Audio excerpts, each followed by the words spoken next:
Welcome back. Well, two big initiatives coming from the FDA this week dealing with the issues of menu labeling and e-cigarettes. Our own Dr. Mark Siegel of the Fox News Medical A team sat down with FDA Commissioner Scott Gottlieb, and Dr. Siegel joins us now. What an interesting interview that you had. I'm excited to play these clips, but let's start with the labeling on menus, because there is bipartisan support for that. This is about health, but it's also about educating people. Exactly, Abby. It comes from the Affordable Care Act, and they've delayed a year putting it into place, but it's all about calories on menus. And Dr. Gottlieb feels that it's a way to fight the obesity epidemic. It's also a way to have a new business model where you get healthy choices rather than choices that are bad for you. Exactly. Let's take a look.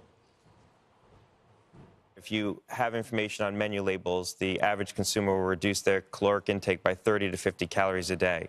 And that turns out to be about 3 to 5 pounds a year that you can lose by just having better information. And if you believe the data, which shows that the people become obese just by eating an incremental 64 calories a day, if you can reduce caloric intake just by making information available by 30 to 50 calories a day, you're a long way towards achieving the target of reducing caloric intake enough to actually affect obesity rates. But you also feel that it will lead to, it's actually pro-business? Because it's pro-competition, because restaurants are going to probably reformulate their foods in ways to make them more healthful. Certain consumers are going to want low-calorie options. You know, some consumers are still going to opt for the high-calorie option, but they'll know what they're getting.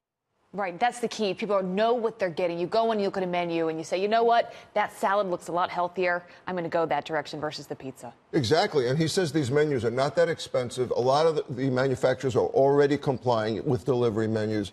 He thinks that this is going to be something very, very useful and will help us cut down without actually adding more to the dollar. As you pointed out, healthy choices may be more expensive. Right. A business may make more money with that. A restaurant chain is going to make more money. So I also talked to him about e-cigarettes and about... Which is a big thing today, because I see specifically young kids smoking e-cigarettes, and I wonder, is this really a healthier option for them? What did he say? And he thinks it's a gateway. It leads to smoking cigarettes, and he's very disturbed that nobody's being compliant on this, that children are getting too many e-cigarettes when they shouldn't. FDA clamping down. Take a look.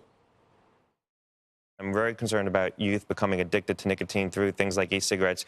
We do think the e-cigarettes could offer a potential opportunity for adult smokers to transition off of combustible tobacco. We're going to take very vigorous enforcement steps to crack down on the youth use. You're going to see a series of enforcement actions from FDA against manufacturers and outlets that are selling products to children to crack down on that. Tough words, sir. That's important to hear, though. Very, very important. E-cigarettes are a huge problem. They lead to nicotine addictions.